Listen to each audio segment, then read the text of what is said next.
नाशिकमध्ये आता एक महत्त्वाची बातमी। नाशिक इथे आगामी काळामध्ये होणाऱ्या सिंहस्थ कुंभमेळ्याच्या नियोजनासंदर्भात आज सह्याद्री अतिथीगृह इथे मुख्यमंत्र्यांच्या प्रमुख उपस्थितीमध्ये बैठकीचं आयोजन करण्यात आलेलं आहे।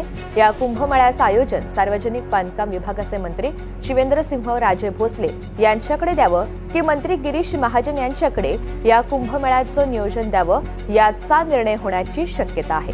तर आज एक महत्त्वाची बैठक पार पडते आणि त्यातूनच हा निर्णय घेतला जाईल अशी एक शक्यता आहे। प्रांजल कुलकर्णी आपल्याला या सगळ्या संदर्भात अधिकची माहिती देतील। प्रांजल, या बैठकीमध्ये कोणते महत्त्वाचे निर्णय होतील आणि किती वाजता ही बैठक होणार आहे? ऋतुजा, आपण जर बघितलं तर एकीकडे प्रयागराजचा कुंभमेळा होतो आहे। जवळपास कोटी म्हणजे 1.5 ते 2 कोटी भाविक एका दिवसात आले होते, हे देखील आपण बघितलेलं आहे। आणि त्याच सर्व पार्श्वभूमीवरती, त्याच धर्तीवरती नाशिकचा देखील कुंभमेळा व्हावा अशी महाराष्ट्र सरकारची तयारी आहे। त्याच पार्श्वभूमीवरती आपण जर बघितलं तर हा कुंभमेळा जवळपास 2027 साली होणार आहे। मात्र आतापर्यंत अनेक बैठका या शासनाच्या वतीने झालेल्या आहेत। मागच्याच आठवड्यामध्ये आपण बघितलं तर मुख्यमंत्र्यांची देखील बैठक ही पार पडली होती। त्यानंतर अजितदादांनी देखील बैठक घेतली होती। नाशिकमध्ये देखील उपमुख्यमंत्री एकनाथ शिंदे यांनी कुंभमेळ्याबाबत आढावा घेतला होता।